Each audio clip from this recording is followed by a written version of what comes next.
Mis alumnos, los más nuevitos y los más viejitos, saben que uno de los que más acertó con una frase fue Isaac Newton cuando dijo que para cada acción existe una reacción. Esa es la tercera ley de los postulados de Newton. El hombre tenía tanta razón que con esa frase nosotros podemos establecer cuál es la relación que hay entre el periodo de glaciación y el 25 de mayo de 1810.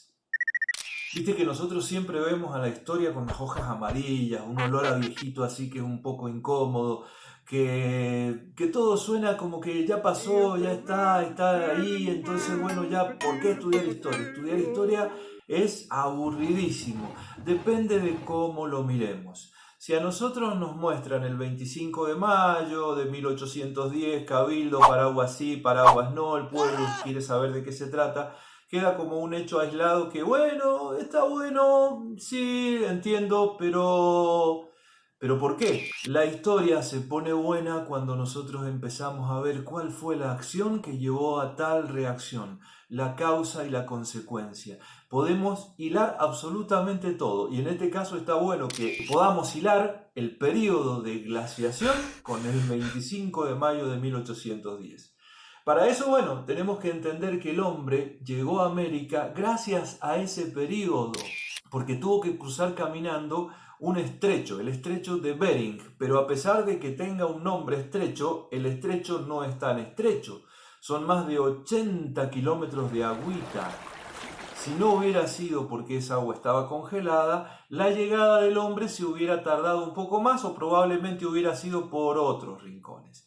El asunto es que el Homo sapiens sapiens con todo su desarrollo logra cruzar el estrecho de Bering y descubre un nuevo continente. No le pone de nombre América, pero es su continente. Él es el descubridor. Durante miles de años, aquel Homo sapiens que había cruzado el estrecho de Bering cuando estaba congelado se dedicó a conquistar todo este territorio, con sus errores, con sus aciertos, con sus pasiones, con sus creencias, con todo el cúmulo que hizo que esto fuera una gran cultura.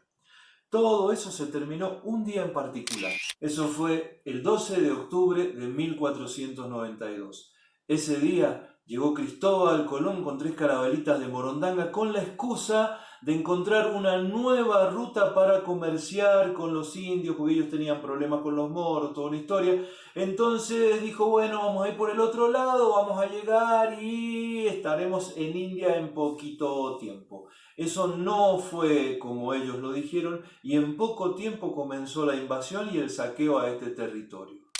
De pronto empezaron a llegar ingleses, franceses, holandeses, portugueses y otro montón de eses, algunos con H y con C, pero no viene al caso, no importa, que se dedicaron a invadir y saquear todo este territorio. Fue una transculturización interesante, está bien, pero a costa de mucha sangre de gente inocente y tal vez, o ciertamente, los verdaderos dueños de este territorio. Hay un gran poeta, Eduardo Galeano, que escribió una frase que explica las cosas en muy poquitas palabras. Él dice, ellos vinieron, nosotros teníamos la tierra y ellos la Biblia. Nos dijeron, cierren los ojos y recen. Cuando los abrimos, ellos tenían la tierra y nosotros teníamos la Biblia. Durante más de 300 años o alrededor de 300 años el colonialismo europeo impuso las reglas en toda América.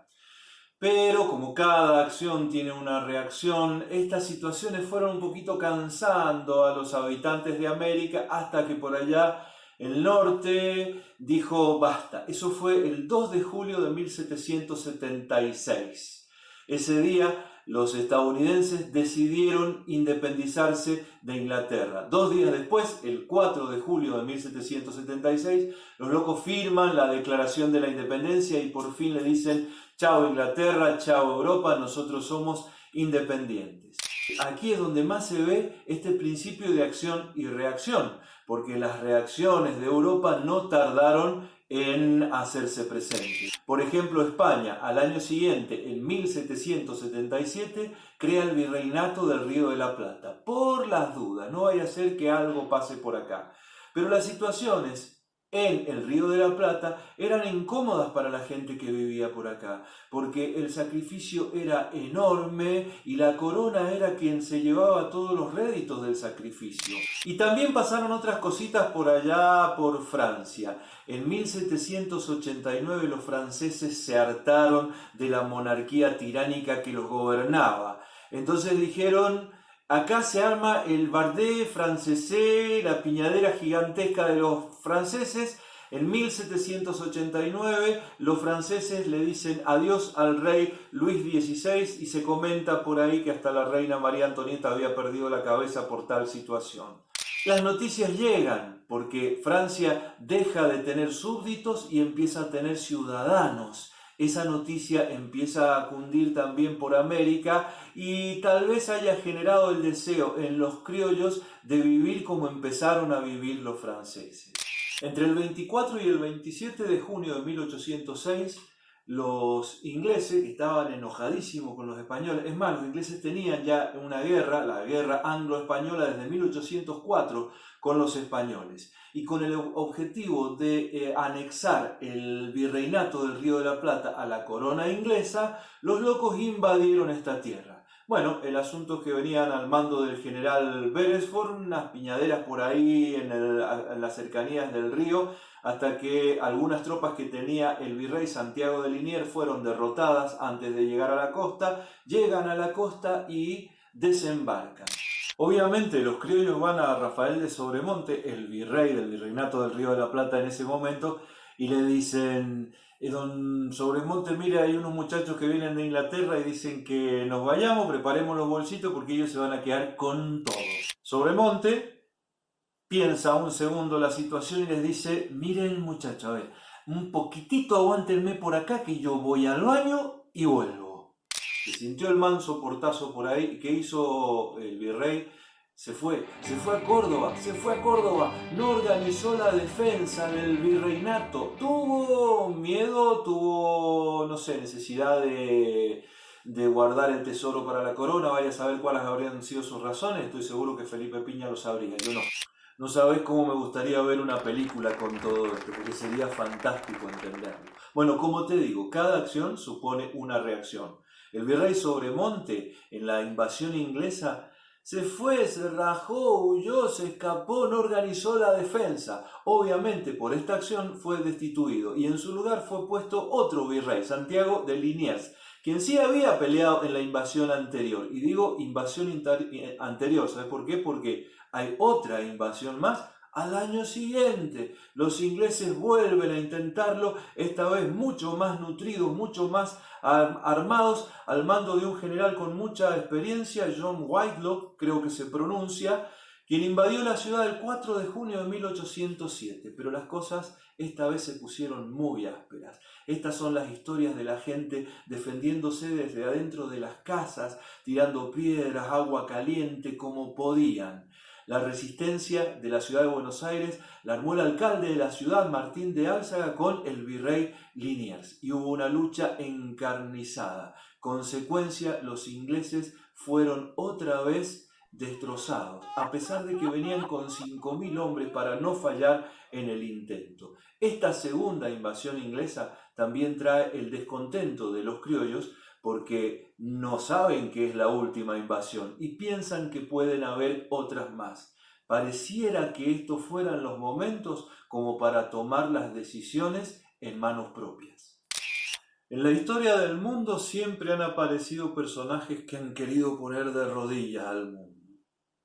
El único que lo logró es un virus y ni siquiera lo sabe. Pero bueno, eso es una historia al margen. Pero lo intentó Julio César y lo intentó este hombrecito que vamos a mencionar ahora. En 1809 aparece la figura poderosa de Napoleón Bonaparte. Napoleón Bonaparte, el gran pinky cerebro de aquella época, dijo: vamos a conquistar el mundo, y entre esos destinos elige España. España cae bajo el poder de Napoleón y enseguida Napoleón toma prisionero al rey y pone a gobernar a su hermano José Bonaparte a todo el reino de España. Entonces las noticias que llegan bastante tarde a América, pero pone en alerta a los criollos que vivían en el Río de la Plata, porque se hacen la pregunta más obvia.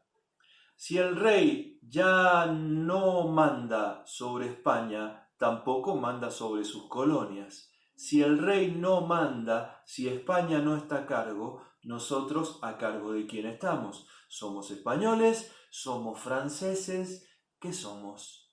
Entonces, la idea de un gobierno autónomo, patrio, formado por hombres nacidos en esta tierra, no españoles, empezó a crecer mucho más en nuestro territorio. Y así llegamos a 1810, a mayo. En mayo de 1810, a cargo del virreinato del Río de la Plata, estaba el virrey Cisneros. Las cosas, obviamente, por la situación de España bajo el poder de Francia, empiezan a complicarse. El 18 de mayo de 1810, el virrey Cisneros sale a decirle a la gente que se tranquilice, que se mantengan fieles a la corona, que no pasa nada. El 19 de mayo, los criollos le piden al virrey que abra el cabildo para que el pueblo pueda debatir a ver cómo sigue la situación, teniendo en cuenta que Napoleón ha dominado a España. El 20 de mayo el virrey dice, bueno, voy a abrir el cabildo, pero no para el pueblo, y recibió nada más a algunos funcionarios, algunos representantes, y charlaron sobre la delicada situación que tenía realmente España.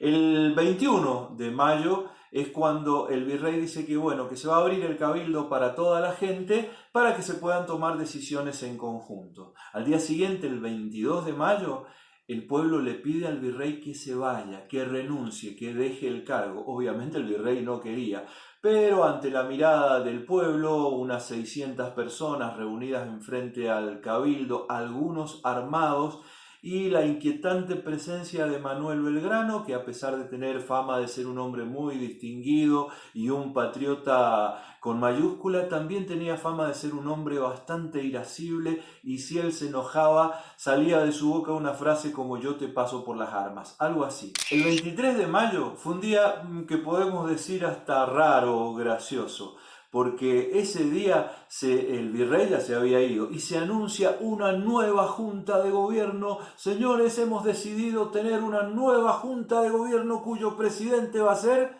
Cisneros, el mismo virrey. El 24 de mayo el pueblo se indigna cuando se entera que el presidente de la nueva junta es Cisneros, el mismo que estaba a cargo. Ahí las cosas se complican demasiado, el virrey finalmente comprende que la situación es grave incluso para su vida y decide finalmente renunciar. Y llegó el día de la famosa frase, el pueblo quiere saber de qué se trata. Porque ante la renuncia de Cisneros, lo inminente es formar por primera vez en este territorio un gobierno hecho por criollos, por gente nacida acá, con intereses que estaban en esta misma tierra. Y bajo ese grito del pueblo quiere saber de qué se trata, se formó por primera vez un gobierno patrio, la primer junta de gobierno. El 25 de mayo de 1810, por primera vez el territorio del virreinato del Río de la Plata tenía un gobierno formado por gente cuyos intereses estaban acá mismo, en nuestro territorio, y ya empezaban a surgir las ideas de no depender nunca más de España. Eso iba a llegar algunos años después, pero por primera vez, bajo la presidencia de Cornelio Saavedra, el gobierno de Buenos Aires estaba formado por criollos. Ascuénaga, Juan José Paso, Mariano Moreno, el mismo Manuel Belgrano, algunos nombres que vos ves en las calles nada más, pero que significaron el nacimiento de esta tierra como una patria independiente.